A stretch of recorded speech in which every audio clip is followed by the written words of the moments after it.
GameStop stock went on a roller coaster ride, and it wasn't because the company did something to increase its value. People were throwing money at GameStop because of a popular thread on Reddit. If you played it perfectly, you probably made money.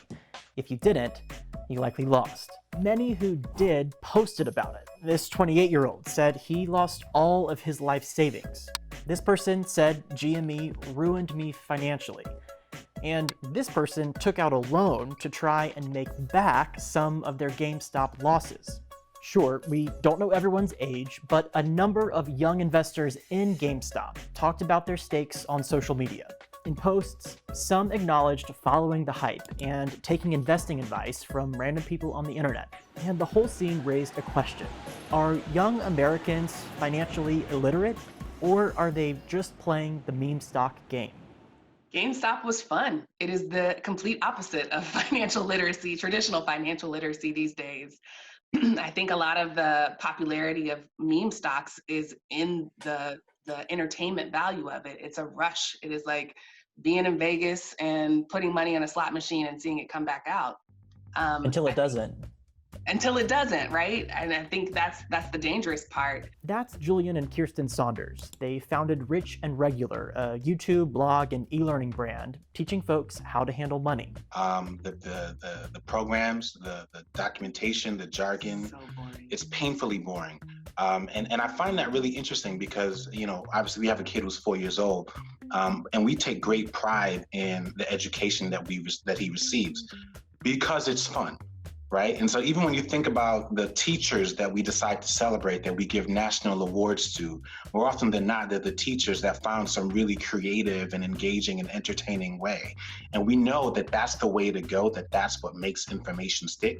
Yet when it comes to something as important as financial literacy, more often than not, we stick to the tried and true lecture approach. And then on top of that, we add layers of shame Oh my gosh. so that you feel bad about some of the mistakes that you've made. Here's what happened with GameStop. A bunch of big hedge funds had put money on the company failing.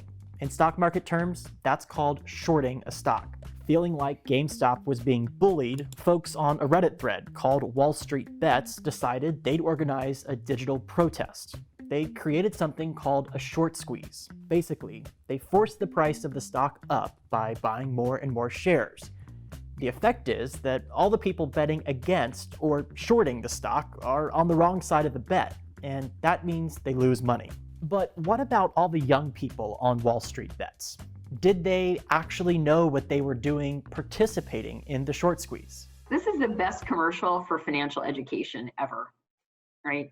So we had a lot of young people who were speculating, right? Now, I'm not going to make a judgment call as to whether you should have invested in GameStop or not. But what I will say is, supposing each one of those young people, you know, who were mostly out of high school, in high school, at the very least, had a class, personal finance. Well, they would be able to do things like take a look at the financials and see if this made sense as an investment. They would understand what a short sale is and what a margin call is and exactly what was happening in the market. And then they could say, given what's going on, given my assets, do I want to play this game or not? Nan Morrison, the Council for Economic Education CEO, says the history of financial education in schools in the US is old and checkered. Her organization releases a survey of the states every other year. In 2020, they connected differences in race, gender, and socioeconomic status to gaps in financial education. What we've come to see over time is that personal finance makes a difference. And this year we've included some research that says it really makes a difference for kids from low and moderate income neighborhoods. When you give those students access to financial education, they make better decisions about their college financing. So think about this. Before you get your driver's license, you likely study, practice, and take some kind of test. But to get a credit card, you don't have to do much, and you certainly don't have to prove you know how to handle it. It raises an interesting question. If not taught in school, how do we learn about money? Like, there are all sorts of money lessons that are passed on orally, especially in, people of color and Black communities, that we don't recognize our money lessons and actually prohibit you in some cases from taking advantage of traditional financial advice. As I got older and, a lot of my friends and family started to have kids that they just did not think about money the same way. They did not think about retirement. They knew about those things, but they felt very comfortable kind of ignoring it. Like, I'll deal with it when I get there. And I kind of felt bad because I felt like I should have overcome my tendency I should have overcome the taboo of talking about money to kind of ensure that we had this conversation, because I naively assumed that everybody knew this stuff and was doing these things. We just weren't talking about it. And it wasn't until, pretty much in my 30s, I realized that actually a lot of people are still just getting started. Groups like Junior Achievement and their program BizTown are trying to get people started well before their 30s.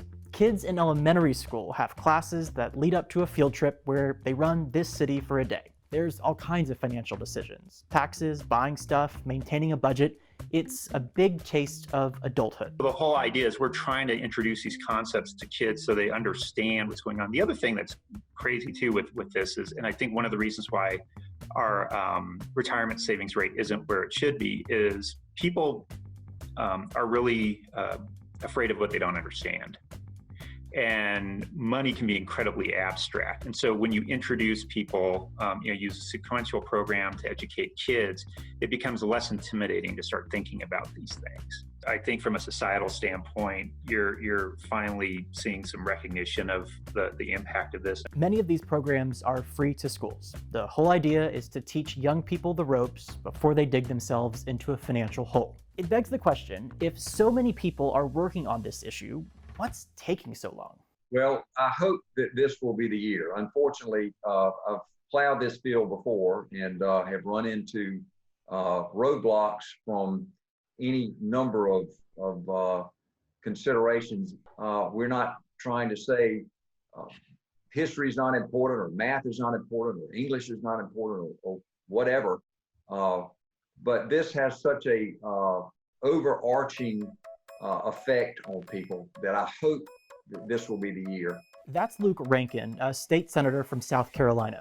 He's trying to pass a bill that would require students take one class at some point during high school that would teach personal finance basics, like how credit cards work or how the stock market functions. In the case of GameStop, one of the main hedge funds betting against it, Melvin Capital, lost big. But so did other folks who put in money expecting the price of the stock to keep going up. I think what I learned from the GameStop mania was a huge lesson on human behavior and psychology, right? So when we talk about financial literacy programs, the mania behind GameStop actually proves the point, in that when it feels like a game and it's fun and it's exciting, people who otherwise would have never been interested in this conversations about budgeting and investing all of a sudden are intrigued, are stopping what they're doing, and are obsessed with the possibilities, right? And so instead of shaming those people and shunning them, we should just say, okay, well, how do we make our content more fun? How do we make our program more fun? How do we gamify it? That's part of the reason why Robinhood is so wildly popular. It's because they made it feel like a game. Now, obviously, that has the potential for really negative consequences, and a lot of people are, really suffering because of it. But on the bright side, there are really important lessons there. I would also say that it got kids really interested in investing. And that's a good thing. So now, go get smart, right? Go get smart. Go find some companies that you really like and really understand how they work, and if they're good longer term investments, because if you're 22 years old, you should be thinking about investing for the next 50 years.